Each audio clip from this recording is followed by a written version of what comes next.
ओम श्री उमा महेश्वराय नमः। ओम श्री विष्णवे नमः। आप सभी को हरियाली अमावस्या की शुभकामनाएं। सावन मास में आने वाली अमावस्या को हरियाली अमावस्या के नाम से जाना जाता है। आज की इस वीडियो में आप सुनेंगे हरियाली अमावस्या की व्रत कथा। पौराणिक कथा के अनुसार एक समय की बात है, एक राजा अपने महल में अपने परिवार के साथ सुखपूर्वक निवास किया करता था। उसका एक पुत्र था जिसकी शादी हो चुकी थी। राजा की पुत्रवधू ने एक दिन रसोई में मिठाई रखी हुई देखी। इतनी सारी मिठाई रखी हुई देखकर उसका जी ललचा गया। उसने एक दो नहीं, सारी की सारी मिठाई खा ली। अब तो किसी के लिए भी कोई मिठाई ही न बची। जब उससे पूछा गया कि सारी मिठाई कहाँ गई, तो उसने कहा, सारी मिठाई तो चूहे खा गए। उसने सारा इल्जाम चूहे के सर पे डाल दिया। यह बात चूहों ने सुन ली और वह इस गलत आरोप को सुनकर अत्यंत क्रोधित हो गए। उन्होंने राजा की बहू को सबक सिखाने का निश्चय कर लिया। कुछ दिनों के बाद महल में कुछ मेहमान आए। चूहों ने सोचा कि यह अच्छा मौका है, आज ही पुत्रवधू को सबक सिखाएंगे। बदला लेने के लिए चूहों ने बहू की साड़ी चुराई और उसे जाकर अतिथि के कमरे में रख दी। जब सुबह सेवकों और अन्य लोगों ने उस साड़ी को अतिथि के कमरे में देखा, तो लोग राजा की बहू के चरित्र के बारे में बात करने लगे। यह बात जंगल में आग की तरह पूरे गांव में फैल गई। जब यह बात राजा के कानों तक पहुंची, तो उसने अपनी पुत्रवधू के चरित्र पर शक करते हुए उसे महल से निकाल दिया। राजा की बहू ने बहुत कहा कि मैं चरित्रहीन नहीं हूँ, मैंने कुछ भी गलत नहीं किया है, पर राजा ने उसकी एक ना सुनी। बहू यह समझ गई कि उसने जो झूठ बोला था उसी का फल उसे मिल रहा है। इसके बाद बहू बिना कुछ बोले जंगल की ओर चली गई। फिर रास्ते में उसे कुछ महिलाएं पूजा करते हुए मिली, तो बहू ने उनसे पूछा कि बहनों, आप सब ये क्या कर रही हो और इसके करने से क्या फल मिलता है? तो महिलाएं कहने लगी, आज हरियाली अमावस्या है और हम भगवान शिव और माता पार्वती की पूजा कर रहे हैं। इस व्रत को करने से वैवाहिक जीवन में आए दुखों का अंत होता है और अखंड सुख सौभाग्य की प्राप्ति होती है। यह सुनकर बहू बहुत ही खुश हुई और उनसे कहने लगी, बहनों, अगर आप इस व्रत की विधि मुझे अच्छे से समझा दो तो आपका बहुत ही उपकार होगा मुझ पर। तो व्रत की सारी विधि जानकर बहू ने उस दिन उन स्त्रियों के साथ माता पार्वती और भगवान शिव की पूजा करी। उसके बाद वह जंगल में चली गई और वहां जाकर झोपड़ी बनाकर रहने लगी और रोजाना शाम को उन महिलाओं के पास आकर शिव पार्वती जी की पूजा करती, घी का दीपक जलाकर उसके पास ज्वार बोती और पूजा करके बाद में गुड़धानी का प्रसाद बांटती। एक दिन की बात है, राजा जंगल में शिकार करके उधर से जा रहे थे। राजा उस पीपल के पेड़ के पास से गुजरे जहाँ उनकी बहू हमेशा दीपक जलाया करती थी। इस दौरान उनका ध्यान उस पेड़ के आसपास जगमगाती रोशनी पर गया। राजा इसे देखकर चकित रह गए। महल में वापस आने के बाद उन्होंने अपने सैनिकों से उस रोशनी के रहस्य का पता लगाने के लिए कहा। सैनिक राजा की बात मानकर उस पेड़ के पास चले गए। वहां पर उन्होंने देखा कि दीपक आपस में बात कर रहे थे। सभी दीपक अपनी अपनी कहानी बता रहे थे। तभी एक दीपक बोला, मैं राजा के महल से हूँ। महल से निकाले जाने के बाद राजा की पुत्रवधू रोज मेरी पूजा करती है और मुझे प्रज्वलित करती है। सभी अन्य दीपकों ने उससे पूछा कि राजा की बहू को महल से क्यों निकाला गया, तो उसने बताया कि एक दिन उसने मिठाई खाकर चूहों पर झूठा नाम लगा दिया था। इस पर चूहे नाराज हो गए और राजा की बहू से बदला लेने के लिए उसकी साड़ी अतिथि के कमरे में रखा है। और जब सबने वह साड़ी अतिथि के कमरे में देखी तो सभी उसे चरित्रहीन समझने लगे। यह सब देखकर राजा ने उसे महल से निकाल दिया।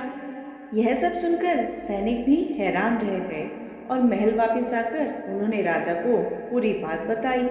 यह सुनकर राजा को अपनी गलती का एहसास हुआ और उसने अपनी पुत्र वधू को महल में वापस बुला लिया।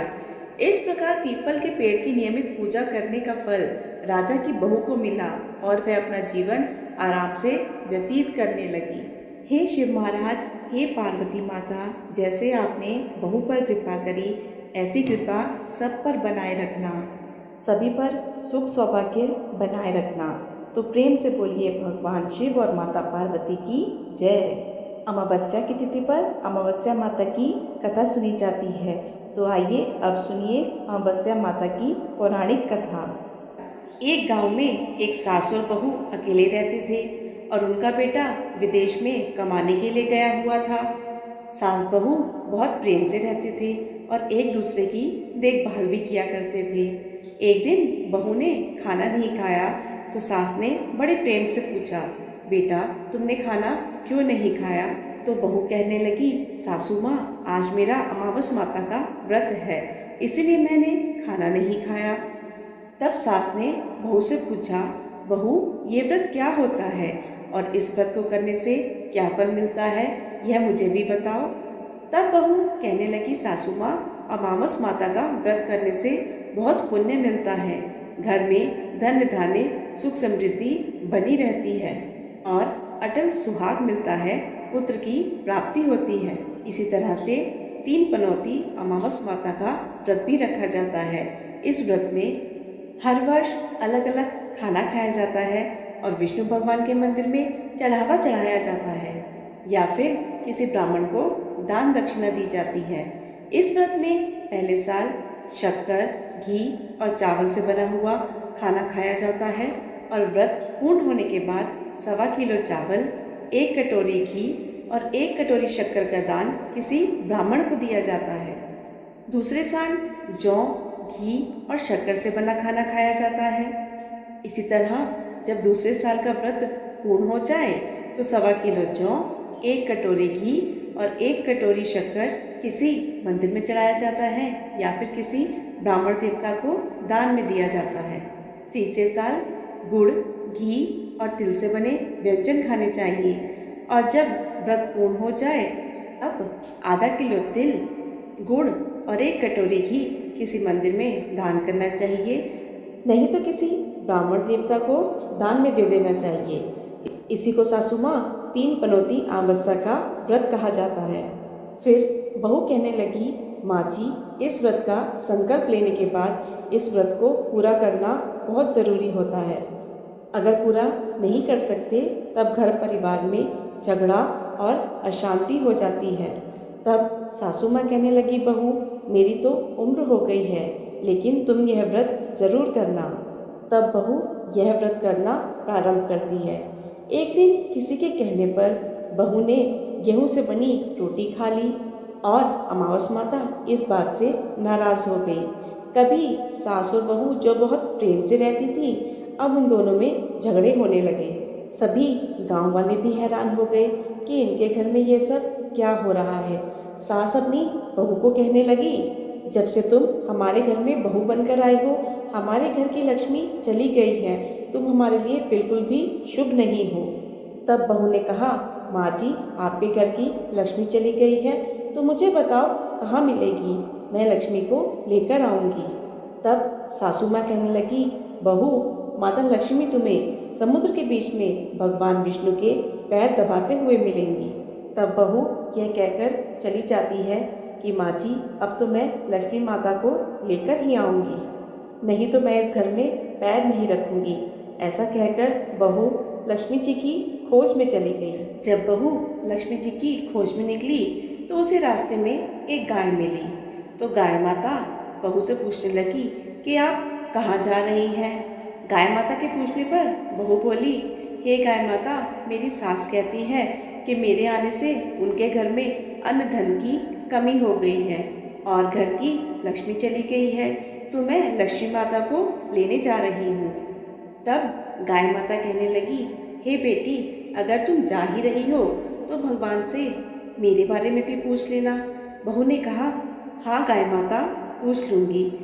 तब गाय माता कहने लगी कि मेरा जब भी बछड़ा होता है वह जीवित नहीं रहता है, मर जाता है, तो तुम लक्ष्मी माता से पूछना कि मैंने ऐसे कौन से कर्म किए हैं जिसकी मुझे यह सजा मिल रही है। तब बहू कहने लगी, गाय माता, मैं आपके बारे में जरूर पूछ लूंगी। ऐसा कहकर बहू आगे बढ़ गई। जब आगे बढ़ी तो रास्ते में बहू को एक घोड़ी मिली। घोड़ी के गले में घंटी बंधी हुई थी। तो घोड़ी ने भी बहू से कहा, बेटी, तुम भी माता लक्ष्मी से मेरे दुख का निवारण जरूर पूछ लेना। तब बहू कहने लगी, मैं जरूर पूछ लूंगी। ऐसा कहकर बहू आगे बढ़ गई। थोड़ी आगे जाकर बहू को एक अंधा और बहरा बुजुर्ग मिला। उसने भी बहू से कहा कि माता लक्ष्मी से मेरी समस्या के निवारण का भी पूछ ले। तब बहू उसकी समस्या भी भगवान से पूछने का कहकर आगे बढ़ गई। थोड़ी दूर जाकर ही बहू को एक बुढ़िया माता मिली। वह बुढ़िया माता अपाहिज थी। तो माता ने भी बहू से कहा, बेटी, जब भी तुम भगवान से मिलो तो उनसे ही पूछना कि मैंने ऐसे कौन से पाप कर्म किए थे जिसकी वजह से मुझे यह कष्ट भोगना पड़ रहा है। तब बहू उनकी भी समस्या पूछने का कहकर आगे बढ़ गई। आगे जाते जाते बहू बहुत थक गई और एक आम के पेड़ के नीचे बैठ गई। आम का पेड़ बहुत खुश होकर बहू से पूछने लगा कि बेटी, तुम कहाँ से आ रही हो और कहाँ जा रही हो। तब बहू कहने लगी कि वह लक्ष्मी जी को लेने जा रही है। तब पेड़ भी अपनी समस्या बहू से कहने लगा कि मेरे पेड़ पर लगे हुए आम खट्टे ही क्यों होते हैं, इस बारे में बहू रानी भगवान से जरूर पूछ लेना। तब बहू पेड़ की समस्या लेकर आगे बढ़ गई। थोड़ी दूर जाने पर बहू को एक तलाई मिली। तब तलाई भी कहने लगी, बहू, तुम भगवान से यह जरूर पूछना कि मेरी तलाई का पानी इतना मैला क्यों है, कोई भी यहाँ आकर पानी क्यों नहीं पीता। तब बहू कहने लगी, जरूर पूछ लूंगी। ऐसा कहकर बहू आगे बढ़ गई। बहुत दिनों तक जंगल में चलते चलते बहुत थक गई थी। उसे भूख प्यास भी लगी थी, लेकिन उसे खाने को कुछ नहीं मिला। तो वह बेचैन हो गई और जंगल में ही मूर्छित होकर गिर पड़ी। उसी समय भगवान विष्णु और माता लक्ष्मी वहां से भ्रमण कर रहे थे।